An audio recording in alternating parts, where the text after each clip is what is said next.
सादर जय जिनेन्द्र। ओम नमः सिद्धेभ्यः। पंच परमेष्टि भगवान की जय। द्वादशांग जिनवाणी माता की जय। संत शिरोमणि आचार्य भगवंत 108 श्री विद्यासागर जी महाराज की जय। परम पूज्य गुरुदेव मुनि पुंगव श्री 108 सुधा सागर जी महाराज की जय। अढ़ाई द्वीपस्थ समस्त मुनिराजों की जय। तप का हमारे जीवन में बहुत बड़ा महत्व है। किसी ने कहा है, जो तपता है वही महान बनता है। तप शब्द हमें स्वयं यह शिक्षा दे रहा है कि हम जितना तपेंगे उतना और निखरेंगे। सोना, गोल्ड जो है वो हमारे सामने एक एग्जाम्पल है। सोना जितना अग्नि में निखरता है, उज्जवल, शुद्ध, स्वच्छ बनता है, उसका सबसे बड़ा कारण है उसका अग्नि में तपना। जैसे अग्नि में तपे बिना कोई भी वस्तु अच्छी नहीं होती। हमें भोजन भी करना है, अगर उसे अग्नि में पकाएंगे, तपाएंगे, तब तो वो अच्छी बनेगी।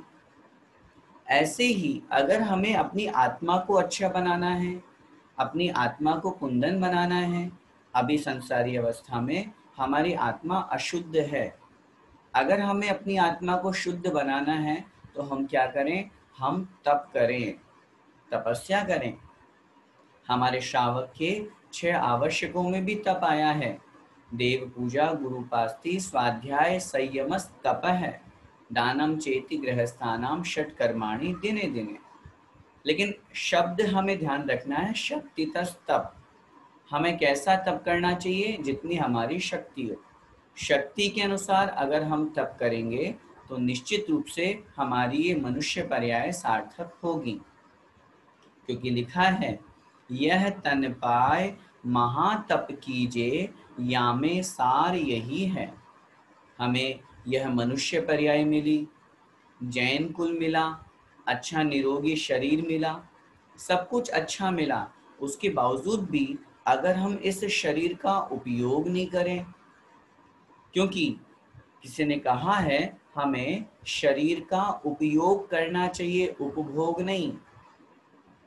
अगर हम इस शरीर को भोगोपभोग में लगा देंगे, विषय वासनाओं में लगा देंगे, पंचेंद्रिय विषय सेवन में लगा देंगे, तब तो फिर हमारे में और पशु में क्या अंतर रहा? तिर्यंज में भी पशु ऐसे ही शरीर को प्राप्त करके और विषय भोगों में व्यर्थ में लगा देते हैं, उनका जीवन व्यर्थ होता है। लेकिन हमें मनुष्य पर्याय मिली है। इस मनुष्य पर्याय को प्राप्त करने के लिए तो देवता भी तरसते हैं। नरकाया को सुरपति तरसे सो दुर्लभ प्राणी। और हम कितने सौभाग्यशाली हैं कि हमें मनुष्य पर्याय मिली, जैन कुल मिला, उत्तम स्थान मिला।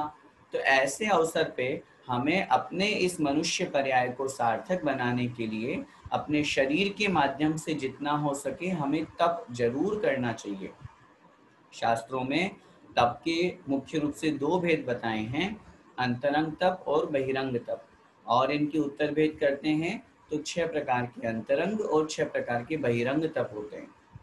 उनमें भी बहिरंग तपों में पहला है अनशन, मतलब चारों प्रकार के आहार का त्याग करना, जिसे हम अपनी भाषा में कहते हैं ना, उपवास करना। तो ऐसे अनशन करना, ऊनोदर करना, कोई नियम आदि लेकर के ग्रहण करना, ये सब तप के माध्यम है। इनसे क्या होता है? इच्छा निरोधस तप है, अपनी इच्छाओं को कंट्रोल करना। ये कितनी बड़ी बात है। वस्तु सामने रखी हुई है, हम उसे ग्रहण कर सकते हैं, लेकिन उसके बावजूद भी हम उसे ग्रहण नहीं कर रहे हैं। इसका मतलब हमारे अंदर सेल्फ कॉन्फिडेंस उत्पन्न होता है, हमारे अंदर ऐसी भावना उत्पन्न होती है कि अरे वाह, मैं इस वस्तु का त्याग कर सकता हूँ। अपने आत्म संतुष्टि के लिए इच्छाओं को रोकना।